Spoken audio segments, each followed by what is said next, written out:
자, 오늘 부모 세미나 제2강은 차별감을 느끼는 아이입니다. 차별감을 느끼는 아이들이 있지요.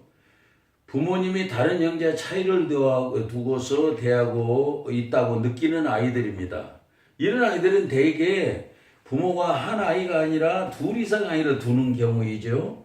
이런 경우 아이들 양육하면서 부모는 말 잘 듣는 아이야, 마음에 맞지 않는 아이를 구분하는 경향이라고 볼 수 있습니다.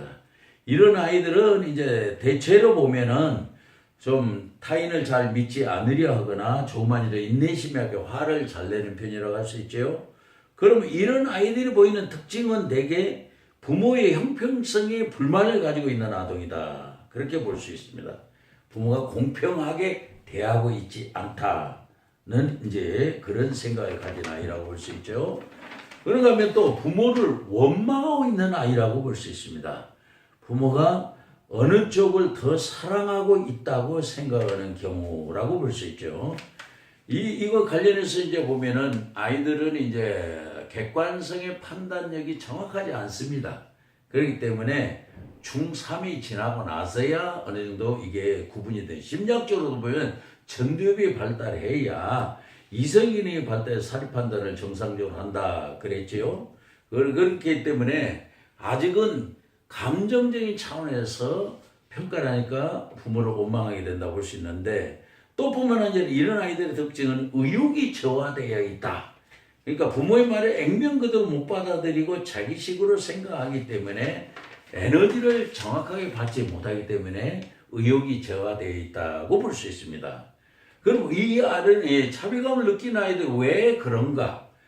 어째서 차별감이 느껴지는 아이가 발생하는가? 그것에 대해서 우리가 심리적인 원인을 연구해야 됩니다. 그때 몇 가지로 우리가 생각할 수 있는데요. 먼저는 이제 불신감을 통한 신뢰의 결여.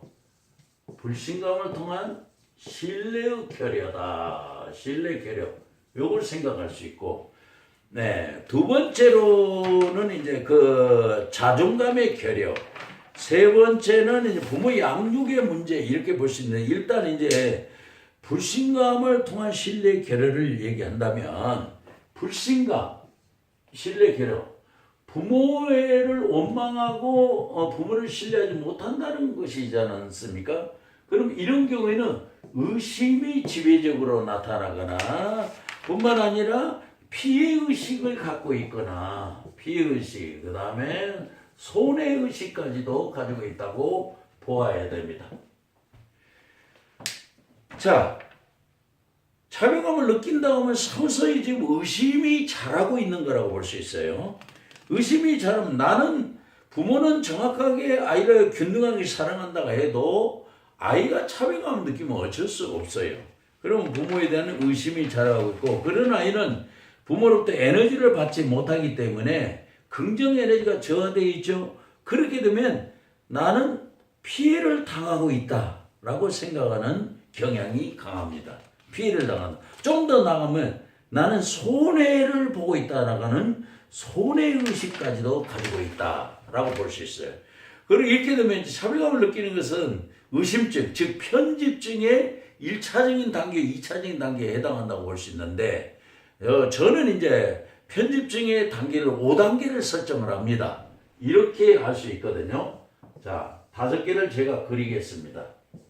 그럼 1, 2, 3, 4, 5 이렇게 그린다면 여기가 이제 차별감입니다. 차별감. 여기는 피해의식, 손해의식. 여기가 편향입니다. 편향. 여기가 삐딱하게 생기는 왜곡. 여기가 이제 편집증, 곧 의심증입니다. 의심증.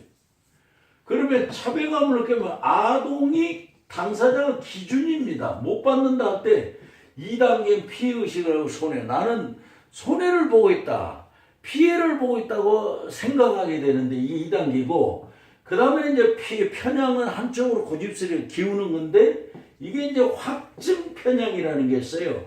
이 확증 편향까지 가면 자기가 잘못돼도 내 생각은 틀리지 않는다, 내 생각은 맞다, 이렇게 강하게 주장하게 되면서 이제는 이제 뭐든지 자기식으로 뺐다가 비꼬아가지고 받아들이게 되는데 이 정도는 고치고 있으면 편집증으로 가는 것이죠. 그러면 우리가 정신장애 중에서 편집증이 가장 고치기 어려운 것입니다. 왜 그럴까요? 치료자까지도 의심하기 때문에 그렇습니다. 치료자까지도 의심해요. 그러니까 요게 이제 불신감을 통한 신뢰계례가 이렇게 무서운 결과를 낳고 있다는 걸 우리 부모들이 아셔야 됩니다. 그러니까 두 번째 원인은 차별감을 갖는 아동의 두 번째는 자존감의 결여다. 이렇게 볼 수 있는데 자존감의 결여, 그냥 자존감의 결여다. 자존감이라는 건 뭐예요? 자기 존재 가치감이라고 얘기할 수 있어요. 근데 어떤 아이는 존재 가치감이 낮게 생각하기도 하고 높게 생각이 되는 경향이 있지요. 그럼 이 자신감과 관련해서 떠오르는 것들이 뭐냐면 자신감이 낮아지는 거고 자존감이 결여되면 또 하나 주관성이 높게 됩니다. 주관성은 뭐예요? 자기식의 생각이에요. 자기식. 객관성은 반대되는 거죠. 그 다음에 이제 의심증이 유발되는 이것이 또 한번 나올 수가 있는데 자, 이게 연결돼서 나오는데 왜 자존감이 낮아질까요? 부모에게 존재 인정을 많이 받지 못해서 스스로도 자기는 별 볼 일 없는 가치 없는 존재구나 이런 생각을 하게 된 결과라고 볼 수 있거든요. 그렇다면 이것이 왜 이렇게 됐는가 할 때 우리는 몇 가지를 생각할 수 있는데 이게 이제 바로 어떤 어머니하고 대하고 있느냐 하는 것이 중요하고 요거는 이제 이 다음에 설명할 이제 그 양육 방법과도 관련이 있는데 자 일단은 이제 자존감이 낮아지게 되면 부모가 잘못해서 그렇다고 볼 수 있는데 일단은 이제 어머니가 아이를 지적인 대응을 하느냐 정적인 대응을 하느냐 이게 굉장히 중요한 문제로 볼 수 있습니다. 지적 대응을 하면 어떻게 되냐면은 자꾸 가르칩니다. 뭔가를 자꾸 가르쳐. 정적 대응을 하면 아이의 존재를 자꾸 수용합니다. 받아들여준다는 거죠. 이게 다른 가르치면 어떻게 되죠? 자꾸 짜증을 내게 되고 화를 내게 돼. 짜증을 냅니다. 그것도 모르느냐 하게 되죠. 근데 존재 수용을 하면 그냥 괜찮다. 그만하면 됐다고 아이의 존재를 인정하게 되죠. 요게 다른 건데 에너지 전달에서 굉장히 다른 결과를 초래해요. 어떻게 될까요? 여기는 부정 에너지를 전달하고 여기는 긍정 에너지를 전달한다는 거예요. 그러면 여기서 이제 자꾸 부모들이 뭔가를 지적으로 가르치는 부모로 자꾸 아이를 대응하게 되면은 뭔가 우리 에너지를 전달을 잘 못하고 있을 수가 있다. 그러면 정적으로 대응하고 있다면 에너지를 잘 전달하고 있다고 볼 수 있는데 그렇다고 정적이라서 부정성이 많은 어머니라면 이것도 문제가 달라요. 자꾸 짜증을 내고 부정 에너지를 전달할 수 있으니까 일단 이 자존감이 결여되지 않게 하는 쪽의 방법에서는 일단 이제 어머니가 긍정적인 정적으로 대하는 것이 상당히 중요하다고 볼 수 있습니다. 그러면 여기서 그 자신감이 낮아지고 주관성이 높아지고 의심증이 유발되고 하는 것은 바로 자존감이 낮아진 결과라고 볼 수 있습니다. 세 번째는 양육 방법의 문제라고 할 수 있는데 양육 방법의 문제다. 그러니까 양육 방법이 어떻다는 거예요? 자, 우리가 보통 엄마 아빠들이 아이를 양육할 때 쉽게 물어본 것이 엄마가 좋아, 아빠가 좋아를 많이 묻지요. 그러면 그것은 어떤 의미에서는 편가르기를 하고 있다고 봐야 되는 것이죠. 편가르기. 이게 바로 우리는 양육을 잘못하고 있다고 보는 문제 중에 대표적인 것입니다. 그러면 이 양육 방법이 잘못됐을 때 아이에게 나타나는 현상은 뭐니까 부정적 시각입니다. 부정적 시각을 아이한테 가르쳐주고 있고요. 또 뿐만 아니라 편향된 인격체를 가르쳐주고 있습니다. 자, 그 다음에는 반사회성 인격을 만들고 있다. 이런 차원에서 봐야 되는 거예요. 자, 그러면 부정적 시각이라면요, 아이에게 자기가 마음에 드는 아이는 마음에 들지 않는 아이는 엄격한 잣대를 들이대고, 마음에 드는 아이는 관대한 잣대를 들이댄다고 생각해 보세요. 이거 아이가 다 알게 됩니다. 알게 되면 엄마는 나를 공평하게 안 대우구나 하면서 부정적 시각을 갖게 되는 것이죠.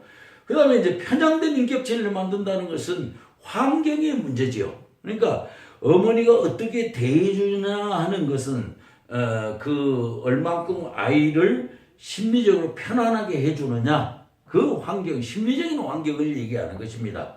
사회 심리학에서도 사람의 존재는 일정 부분 환경의 산물이다, 이런 말을 하죠. 그래서 DNA가 똑같은 유전자가 같은 쌍둥이라도 어떤 환경에서 자랐느냐에 따라 존재가 확 다르게 되는 것은 우리가 얼마든지 볼 수 있거든요. 그런 차원에서 보면 환경이란 두 가지 환경이 있어요. 어떤 차원? 심리적 환경이 있고 자연적인 환경이 있는데, 여기다 제가 써보겠습니다.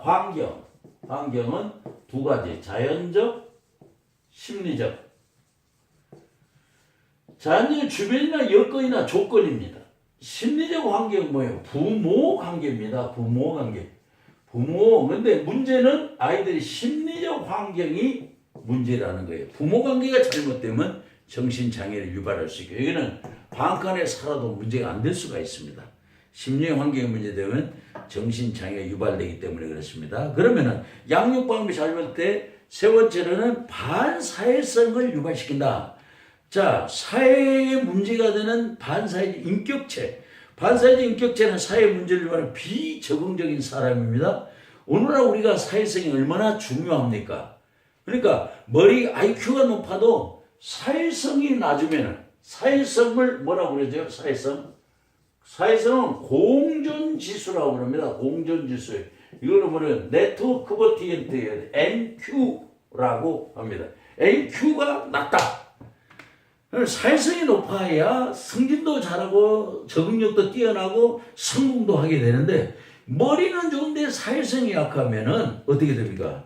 문제가 되죠. 그런데 반사회적이라면 사회 적응이 잘못해서 사회에 저촉되는 문제를 유발하는 사람이 된다 했을 때는 이건 큰 문제가 아닐 수 없습니다. 이런 차원 때문에 우리는 다음 시간에서의 상담 치료적 대응에서는 어떻게 이걸 해소시키는가 하는 것을 배우게 될 것입니다.